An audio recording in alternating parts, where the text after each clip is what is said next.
Donc on va parler de la communication des marques porno. Pourquoi spécifiquement les marques porno? Parce qu'en fait, les marques porno ou adultes sont faites dans un écosystème très différent de l'écosystème que vous connaissez, que nous on appelle mainstream. C'est-à-dire que pour atteindre des clients comme vous, potentiellement, ils doivent réussir à atteindre les médias mainstream, et c'est pas si évident que ça. Donc je vais vous expliquer pourquoi. Et surtout, quels sont les subterfuges, comment ils arrivent en fait à jouer avec les médias pour réussir en fait à les atteindre. Donc, je vais bien me présenter. Alors, je suis Stéphane Desaulnois. J'ai monté il y a 7 ans un site qui s'appelle Le Tag Parfait. C'est un site qui parle de culture porno. Donc, on décrypte ce qu'on appelle la culture porno.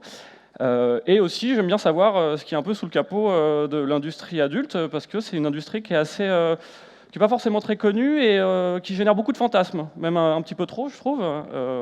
Et donc, c'est bien de la traiter vraiment sérieusement.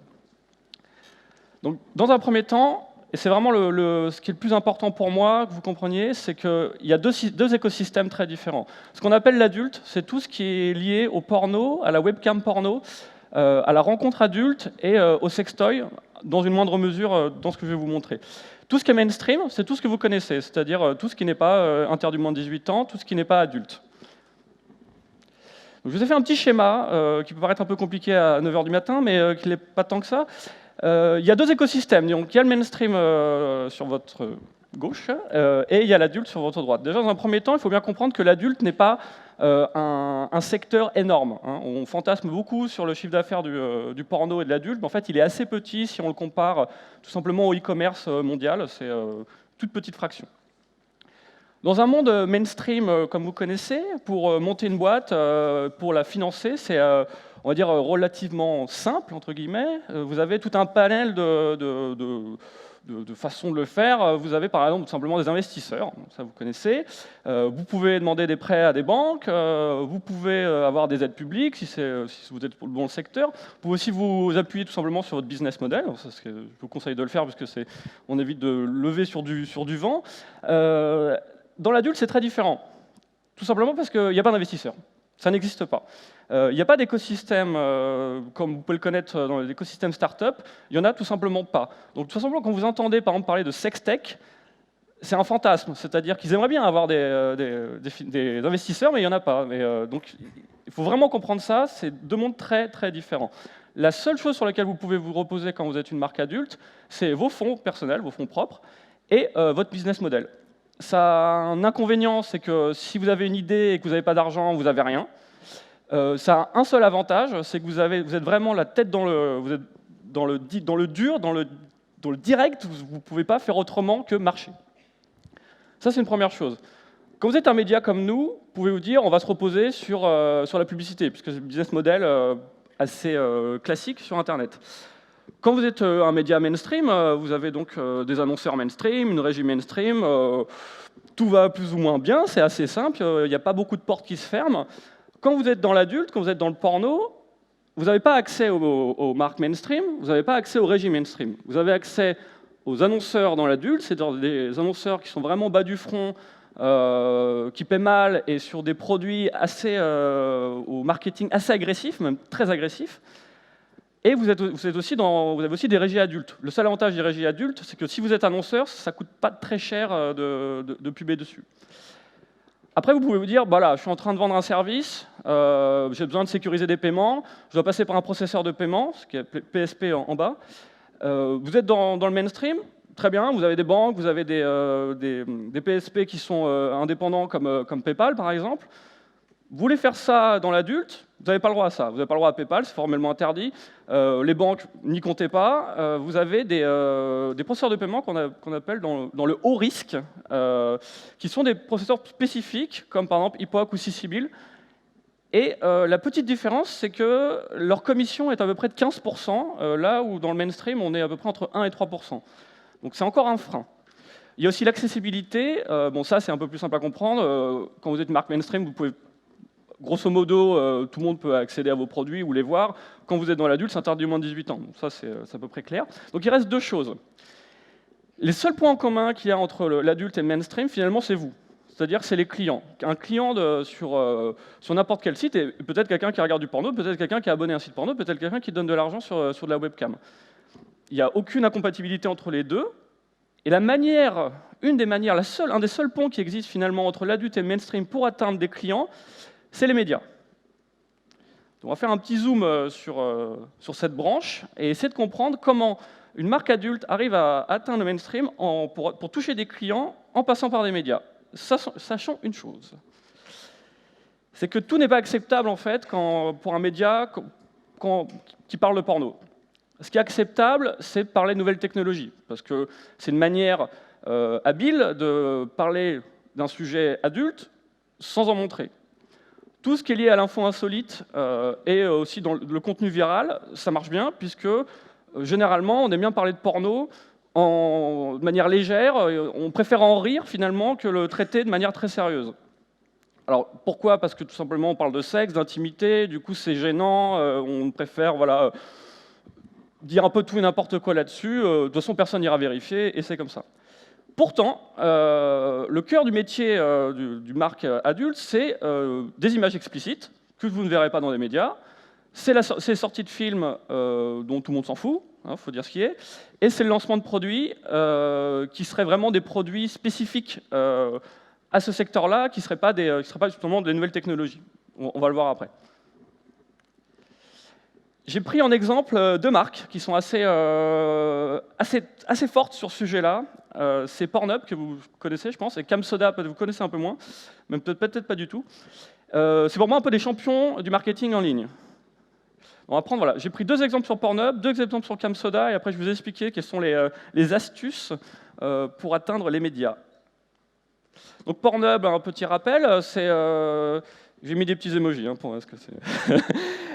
C'est le leader du porno gratuit en ligne, c'est l'équivalent, on va dire, en gros, de YouTube pour le porno.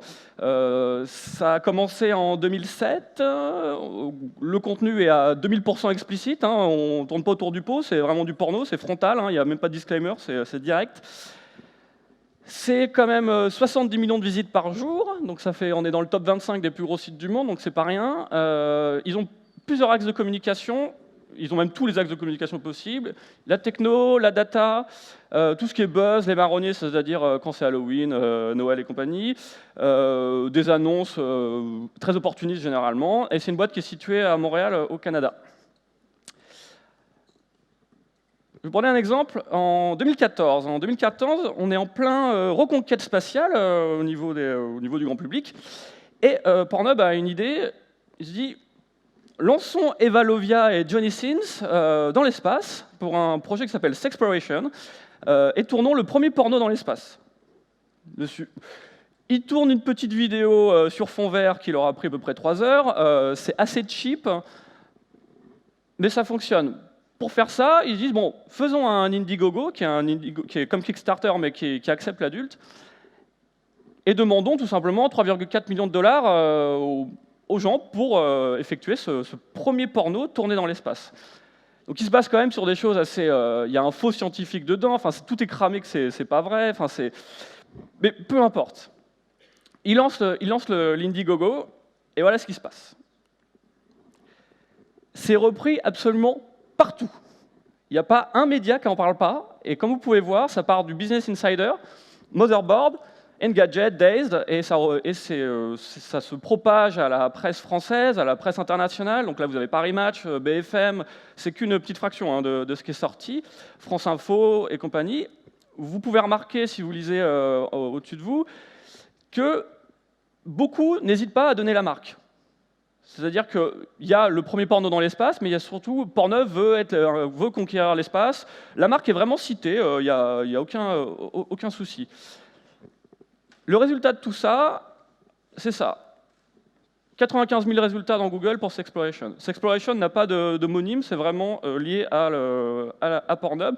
95 000, ça ne veut pas forcément dire 95 000 articles. Ça veut dire 95 000 reprises, 95 000 résultats dans Google. Enfin, faites un essai avec une marque que vous connaissez, peut-être un peu moins connue. Vous allez voir que c'est quand même assez conséquent. Donc vous vous dites, ok, très bien, ça a cartonné quand même. Tout le monde en a parlé. Ils ont dû aller dans l'espace, tourner ce porno. J'en ai pas entendu parler, mais c'est pas grave. Eh bien, en fait, pas tant que ça. Alors, si vous regardez bien, en haut à droite, sur les 3,4 millions, ils ont récupéré 236 000 $. sachant que sur les 236 000 $, il y a à peu près 150 000 $ qui ont été donnés par d'autres marques adultes, en fait, pour se faire de la promotion à travers cette promotion. Donc en fait, c'est un four total. Mais est-ce que Pornhub aurait pu aller dans l'espace, aller voir la NASA et leur dire « tournons un porno ensemble » Non, à aucun moment. Ça aurait été une autre marque, peu importe, imaginez ce que vous voulez, la presse n'aurait pas parlé. C'est du porno, c'est rigolo, c'est fun, on y va, ils vont que conquérir l'espace, ok, on va pas vérifier, tout va bien, et voilà. Ils font ça, ça a dû leur coûter, je sais pas combien, juste un peu de post-prod, une bonne idée, un peu de rédaction, et ils ont fait une campagne de pub, finalement, quasiment gratuite, mondiale. Deuxième exemple. Alors celui-là, il me fait beaucoup rire, vous allez voir pourquoi. Ça s'appelle le Wangband. Wangband, qu'est-ce que c'est un bracelet connecté qui, avec la force cinétique, permet de recharger une batterie et finalement de recharger votre portable. Donc si vous êtes un peu dans la tech, vous pouvez bien imaginer que c'est pas en faisant ça que vous allez recharger un iPhone 7, mais peu importe. Hein. Okay. Il lance le Wangband. Le Wangband, c'est quoi? C'est juste une animation de 2 minutes, ou très drôle, fun, sympathique, safe for work. Hein. Tout le monde peut reprendre la vidéo. Je pense même que c'était sur YouTube ou sur Vimeo. Le produit n'existe pas. C'est-à-dire que c'est juste une animation. On ne voit pas de prototype, on ne voit rien, on ne voit pas des gens en train de travailler. C'est juste une idée, en fait. Peu importe. Est-ce que ce bracelet existe? Est-ce que ce bracelet existe? On s'en fout. Pourquoi? Tout le monde le reprend. Un peu moins que pour Sexploration, mais c'est quand même assez marquant. On a le Fingerspost, on a encore Engadget, on a toute la presse, on va dire un peu buzz, légère, qui crée une audience assez forte. On a toute la presse locale, on a la presse internationale.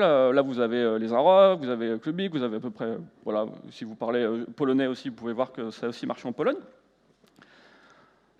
Donc le Wangband, est-ce qu'il existe? Il n'existe pas plus que ça. Non, ça c'est le... Excusez-moi, je suis allé un peu vite. Le Wangband, ça avait 36 000 résultats dans Google, ce qui est quand même pas mal pour quelque chose qui, a priori, n'existe pas. Et effectivement, il n'existe pas. C'est-à-dire que le Wangband, ça a surtout servi à catcher des centaines de milliers de mails. Ça n'a jamais dépassé le stade du bêta-test. Donc c'est une astuce, si vous voulez faire ça, lancez un faux produit, faites une landing page, demandez un mail pour des précommandes ou pour être bêta-testeur. Et après, de toute façon, sortez rien, puisque personne n'ira vous voir. Moi, je suis allé les voir sur Twitter, je leur ai dit, mais les gars, il est où, vos Wangband, là? Oui, il est là. En fait, non, il n'a jamais existé. Il n'a jamais existé, puisque de toute façon, c'est pas un produit, c'est une opération de marketing, c'est une opération de communication. Prendre un autre exemple avec une autre marque, c'est CamSoda. CamSoda, c'est un nouvel acteur sur la scène de la sexcam qui s'est lancé en 2015. C'est du contenu que je vais appeler 80-90% explicite parce qu'on est avec des modèles, des camgirls, donc c'est un peu moins du porno, on va dire frontal. J'ai fait une petite erreur, ils ont 5-7 millions de visites par mois, c'est pas par jour, donc ça aurait été beaucoup. Ils ont des axes de communication à peu près similaires à Pornhub, mais ils sont pas aussi puissants, mais ils s'appuient exactement sur les mêmes astuces.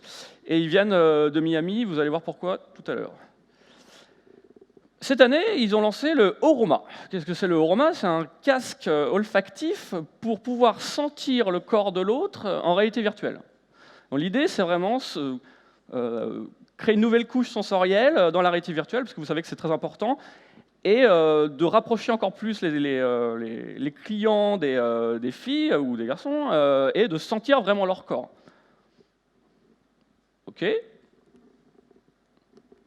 Personne ne se pose plus de questions que ça, et tout le monde dit, c'est bon, le futur de la réalité virtuelle, c'est du porno olfactif. Vous pouvez voir qu'on a des reprises dans TechCrunch, dans Mashable, Esquire, donc c'est quand même assez sérieux. On a le Daily Dot, on a aussi beaucoup de la presse asiatique, on a aussi évidemment la presse française. Ça n'a pas des retombées aussi fortes que Pornhub, parce que ce n'est pas encore une marque très reconnue. Mais pourtant, ça fait 12 000 résultats dans Google pour le Oroma. Encore une fois, il n'y a pas d'homonyme, c'est vraiment les résultats pour cette marque-là. Est-ce que le Oroma est sorti? D'une certaine manière, oui, mais je vous déconseille d'essayer. C'est-à-dire qu'il y a un magazine qui l'a testé, c'est Mike aux États-Unis. Et si vous lisez bien l'anglais, le futur du porno sent comme de l'huile de foie de morue, du poisson pourri, swamp crotch, c'est une expression pour dire l'odeur de la sueur au niveau des sous-vêtements quand vous avez beaucoup couru, et le chocolat. Bon, ça peut être pas mal. Est-ce que le Roma est disponible? Il est disponible en précommande. Alors la précommande, c'est astucieux parce qu'en fait, c'est pas une commande, hein, c'est une précommande. Donc vous n'avez pas encore le produit. Vous pouvez effectivement aller sur Camsoda et commander le Roma. Mais c'est pas sûr qu'il arrive chez vous, parce que a priori c'est plutôt qu'un prototype qu'on voit sur l'image, mais qui a été envoyé à ma connaissance surtout à ce magazine-là, et vu les résultats, je pense qu'ils sont un peu arrêtés ici avant que ça devienne un carnage, et valait mieux finalement qu'on reste sur le fantasme de la nouvelle technologie, d'une avancée de technologie, que le porno est innovant, que l'adulte est innovant. Ça, c'est mon préféré, et c'était il y a un mois, et c'est vraiment merveilleux. Comme ils sont très portés tech, ils ont une nouvelle caméra, une caméra 4K, pour pouvoir streamer depuis l'extérieur partout. Donc, quelque chose qui peut être très astucieux justement pour les camgirls. Ils sont près de Miami, évidemment, il y a l'océan en face. Ils se sont dit, alors je ne sais pas pourquoi ils se l'ont dit, mais vous allez voir pourquoi ils se sont dit, pourquoi pas envoyer une actrice au milieu des requins pour faire un show de webcam, pour tester la webcam. Parce que bon, évidemment, c'est le premier truc sur lequel on pense quand on veut tester son produit. Et donc là, autour de cette fille, vous avez des requins qui s'appellent des requins citrons. Les requins citrons sont inoffensifs pour l'homme, hein, c'est-à-dire qu'en gros, ils ne vous calculent pas, ils sont très gentils. Ils filment cette expérience et ça tourne mal. Alors on ne sait pas trop pourquoi, mais un des requins décide de croquer sa jambe et elle finit à l'hôpital avec 20 points de suture sur le pied, donc c'est un peu horrible. La vidéo elle est plutôt bien faite. Bon, c'est un peu gênant. Qu'est-ce qui se passe? Bah, évidemment, ça fait la une de la presse, parce que c'est à partir du moment où on parle de porno, de sexe, puis de requins citrons, vraiment, il y a vraiment un super sujet à traiter. Vous voyez que VSD fonce dessus. Nous, au TAC Parfait, on a foncé dedans aussi. On ne s'est pas plus poser de questions que ça. Vous avez à peu près tout. Bon, vous pouvez voir, voilà, ça fait pas mal, un peu plus la presse quand même, on va dire buzz, un peu plus légère. Quelle est la réalité de cette vidéo? Ah non, je me suis encore trompé. Ça fait 18 millions de vues sur YouTube en 72 heures, donc si vous avez un produit à lancer, je vous conseille de faire autant de vues, c'est quand même assez énorme. Surtout pour une marque qui n'est pas connue, sachant que la chaîne de Camsoda sur YouTube avait genre 100 abonnés, quoi, donc c'est vraiment ça marche très très bien. La réalité de cette vidéo, évidemment, c'est que c'était un fake qui est sorti 2-3 jours après. Il y a quelqu'un qui a dit, qui allait voir la presse locale et qui a dit, bah là, il y a une marque qui est venue me voir pour pouvoir faire tourner une fausse attaque de requin, une boîte de prod qui est venue me voir pour me faire une fausse attaque de requin. Voilà, j'ai pas accepté. Moi, j'ai une certaine éthique, on fait pas ça. C'est incroyable, c'est un faux, c'est un faux. C'est un faux. Très bien. Parlons du faux. Donc voilà, c'est le deuxième effet qui se coule. Donc une première fois, on dit que c'est incroyable, une actrice une star du porno, ça devient très vite une star du porno, se fait croquer la jambe par un requin citron. Non, en fait, cette vidéo était un faux, donc ce qui permet de remettre une autre couche, remettre des couches sur les vues, et évidemment de parler de la marque. Assez simplement, vous voyez qu'on parle de... Ah non, c'est nous qui parlons oui, sur le TAC Parfait, on parle du Camsoda. Comme c'est une marque qui est un peu moins connue, on la cite un peu moins. Mais je vous garantis que dans tous les papiers, on la cite quelquefois avec un backlink, donc c'est quand même pas mal. Et on va voir qu'est-ce qui se passe. Est-ce que les médias et les pornos seraient un peu copains? Est-ce qu'ils ne seraient pas un peu en train de se renvoyer la balle dans un truc un peu... Eh bien, en fait, oui. Oui et non. C'est-à-dire que sur certains sujets, oui, mais pas sur tout. Pornhub, en fait, est devenu un peu spécialiste de ça. C'est-à-dire que depuis 2013, il y a une équipe qui est dédiée chez eux au marketing. Je ne sais pas combien ils sont, mais en tout cas, ils existent. Ils font à peu près plusieurs opérations par mois, voire par semaine. Hein, c'est assez intense. Tous les sujets sont possibles. Là, je vous ai donné quelques exemples. En haut à gauche, en haut à droite, pardon. Vous avez, il faut sauver les pandas, donc faisons une petite animation avec des pandas qui font l'amour. Faites la même chose chez vous. Envoyez les vidéos sur Pornhub.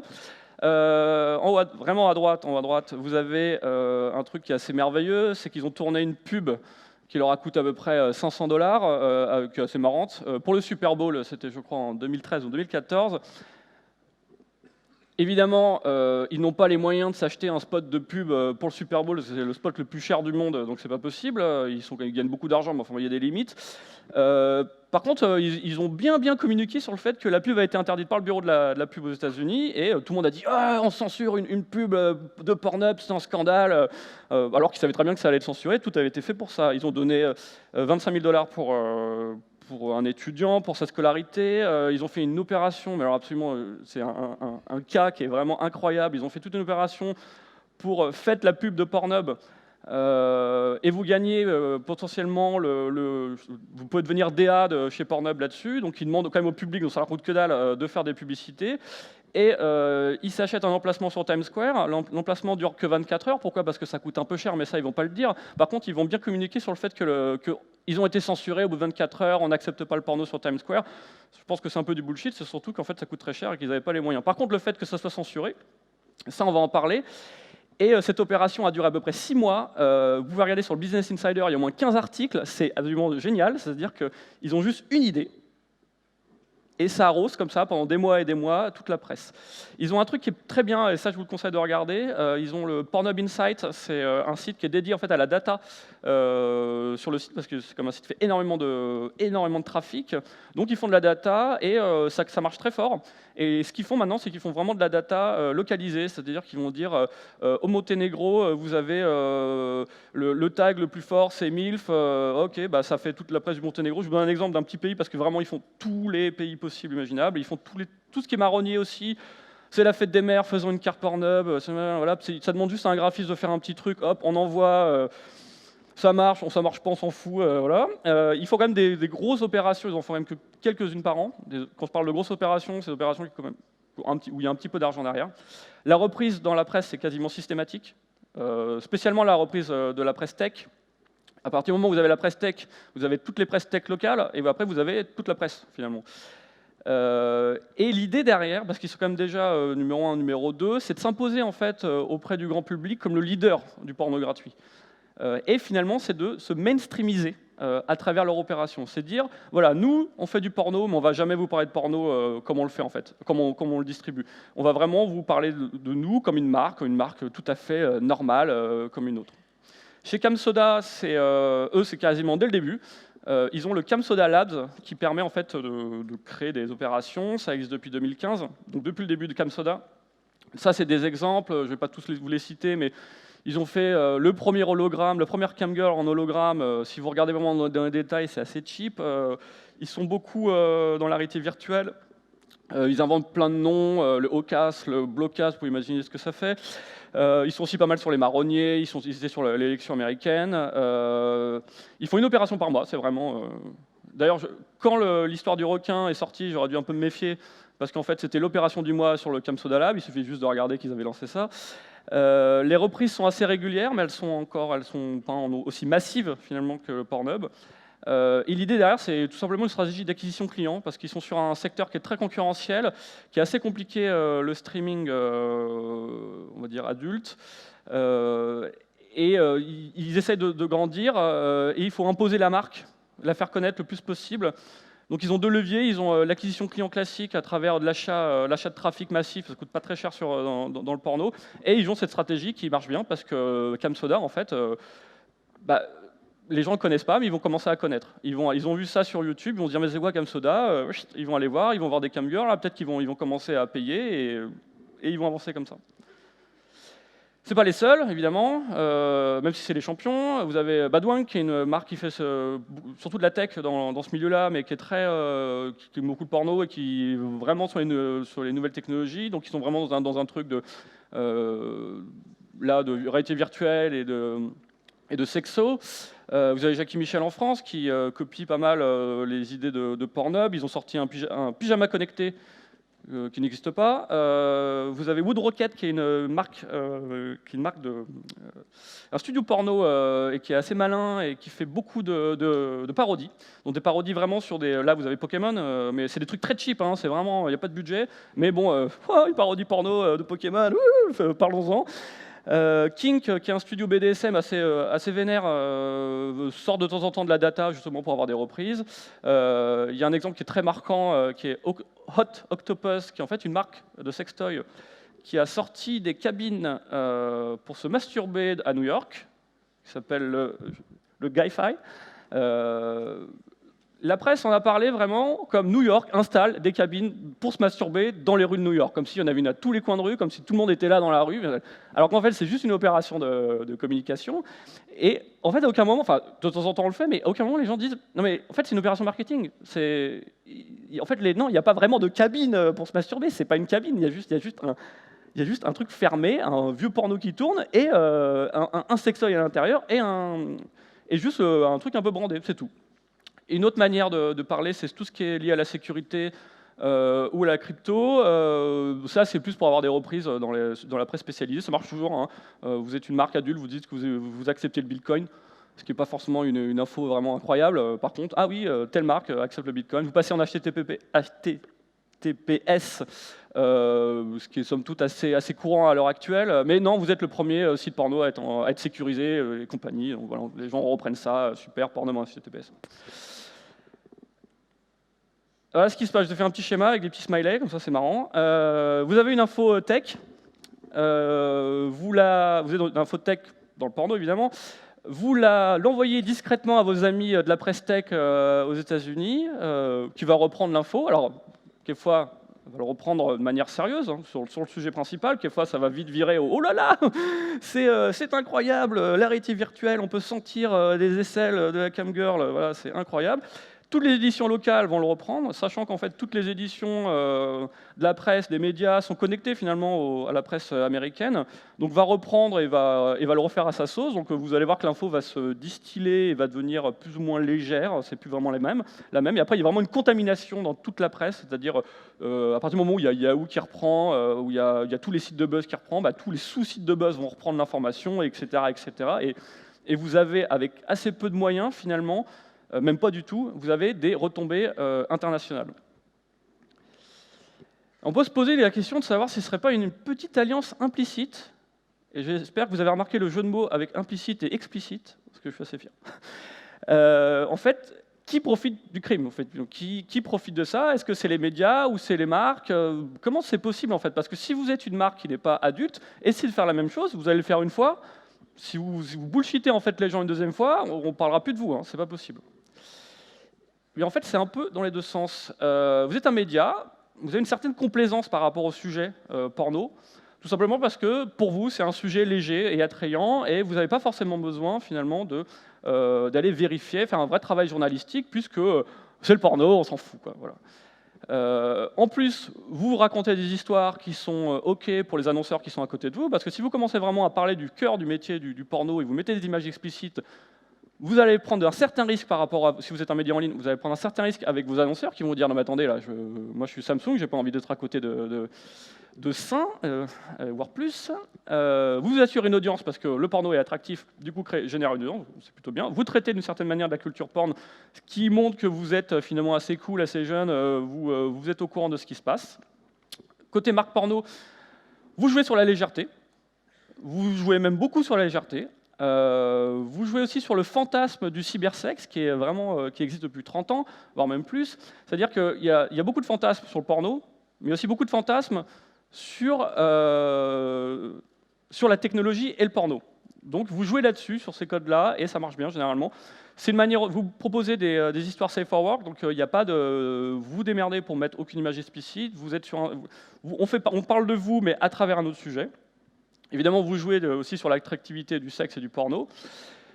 Vous avez une certaine complicité avec certains médias. Vous remarquerez qu'à chaque fois qu'il y a un truc qui sort sur Pornhub, il y a Vice qui en parle, il y a TechCrunch qui en parle, il y a The Next Web. Donc je pense qu'il y a des petits communiqués de presse qui passent, ou voire des petits mails envoyés à des journalistes. Et finalement, vous montrez que vous êtes innovant, sachant que c'est une sorte de fantasme aussi de l'industrie adulte. C'est-à-dire que l'industrie adulte est innovante, parce qu'il y a des légendes urbaines comme quoi le porno aurait fait choisir la VHS face à la Betamax, qu'aurait fait faire choisir le Blu-ray face au HD DVD, mais tout ça en fait c'est faux. Mais bon, vous jouez encore sur cette légende urbaine que le porno est innovant. Il faut savoir un truc, c'est que le porno n'est pas innovant, le porno supporte l'innovation, le porno est opportuniste, parce qu'il n'y a pas de R&D dans ces boîtes-là, il n'y a pas de budget pour ça. Par contre, dès que vous avez une nouvelle technologie qui arrive, c'est potentiellement une nouvelle opportunité pour avoir de nouveaux clients. Et comme vous allez jouer vraiment sur ce fantasme de cybersexe, ça va plutôt bien marcher. Et en ce moment, ça marche bien. Conclusion, vous êtes un média mainstream, vous créez de l'audience, vous êtes une marque porno, vous communiquez, les deux sont ensemble et vous avez gagné. Et je vous remercie.